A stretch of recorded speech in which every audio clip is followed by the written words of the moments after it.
Hey, Katrina here from Scrappy Horses. Welcome to my YouTube channel. In this video, I'm going to be covering how to construct the foundation for my fall keepsake journal book.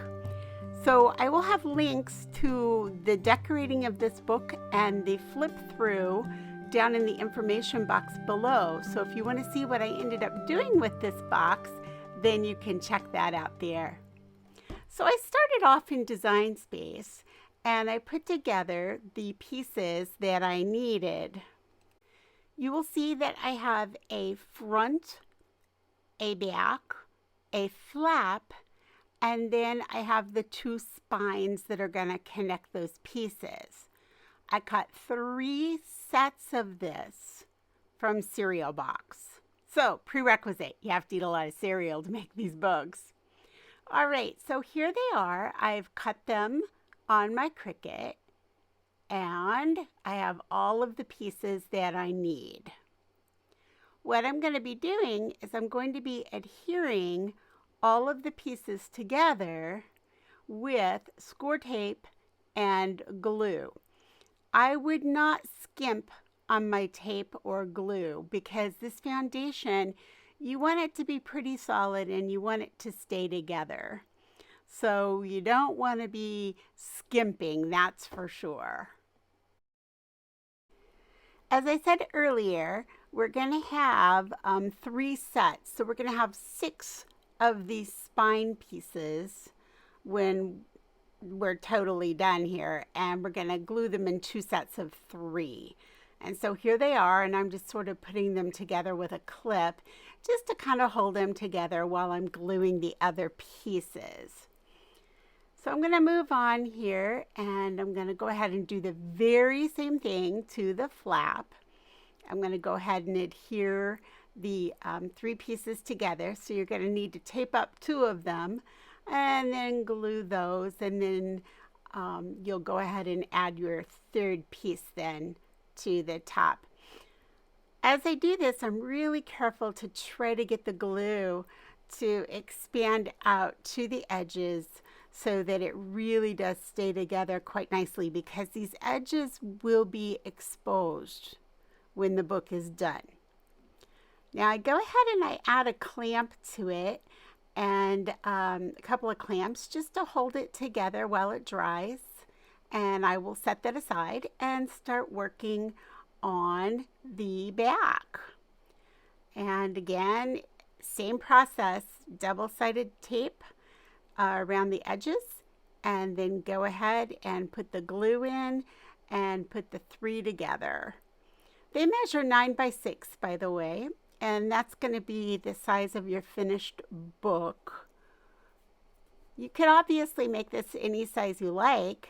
I just thought this would be a really nice size book because I copied all of my pages onto 8.5 by 11 and folded them, and they fit perfectly into this size of a journal.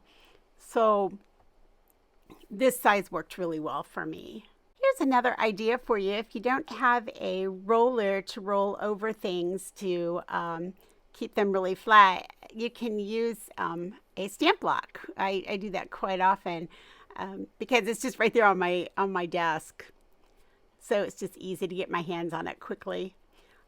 I am taking just a stamp pad, and I'm going over all of the pieces now. I'm using the color chocolate, and I'm going to go over every single piece. I'm going to go around the upper and lower edges, as well as on this flap, the outside edge. The other edges, you don't need to worry about inking up so much because we're going to be using duct tape over those, and they're not going to show. So as you go through when you ink, you can sort of keep that in mind, that you don't need to be quite as heavy-handed inking in some of those spots.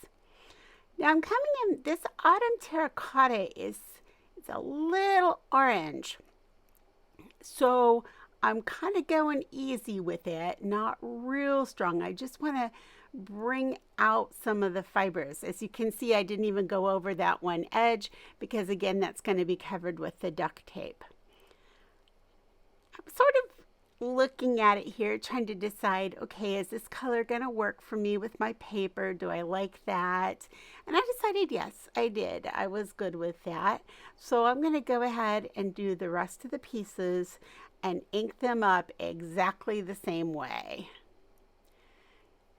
Now I'm coming in with a Pitt pen and I'm just going over again that top and that bottom because that is going to show.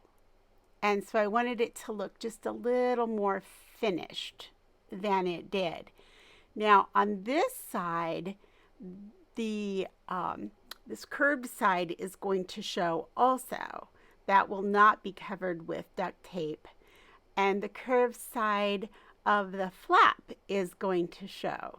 So I want to hit the top and bottom of that and the curved side just to make it look really inked and finished. I don't need to do anything except the tops. Well, I don't have to do anything on the actual spine pieces because they're going to be totally covered. Okay, here comes the fun part. And I'm being a little sarcastic here. This is probably the hardest part of putting this together, at least for me it is. What I'm doing here is I have a piece that I'm laying in between the spine and the book. It's about 2 cereal box or 3 cereal box thick. And I lay them between just to get spacing in there. If you don't have spacing in between the spine and the book front and the book back, then it's not going to fold well. So you've got to have a little space in there. Now, the way I've laid this out on my mat is I put the center in at 5 1/4. So the center of my spine is sitting on the 5 1/4 inch. And you're going to see that here in just a second because I'm going to mark that. I did that for myself just sort of to keep things solid in my mind and then also just to help explain what I'm doing. So here I am. There's 5 1/4. There's 6 1/4, 4 1/4. So now I bring in my 2-inch duct tape. And I know that if I lay this right down on the mat, just like so, and I extend it down and I match it up to the bottom of the mat at 4 1/4. Then when I bring that up, you can see right there, it's gonna be straight for me.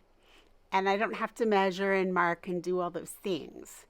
Now, I do have that little bit of Post-it tape in there that I have to get out, okay? And I did. I went in and took that out. And I'm going to cut away this excess tape right here. Then, once I've done that, and you can see the little gaps in there, I'm going to take one more piece of duct tape and I'm going to lay it over that, and that creates the inside then. Now, some of you are going to look at this and you're going to say, I don't know that I like this. This looks a little messy to me. Yes, it does. But I promise you, once we get the papers in and we get everything else in here and the pages are going to go right on top of here, you're not even going to see this anymore. So it won't bother you, I don't think. It doesn't bother me anyway. So now we have one part of our book done. So what I'm doing now is I'm just folding it together and I'm sort of teaching that tape where it's gonna fold. So we're sort of training in the fold.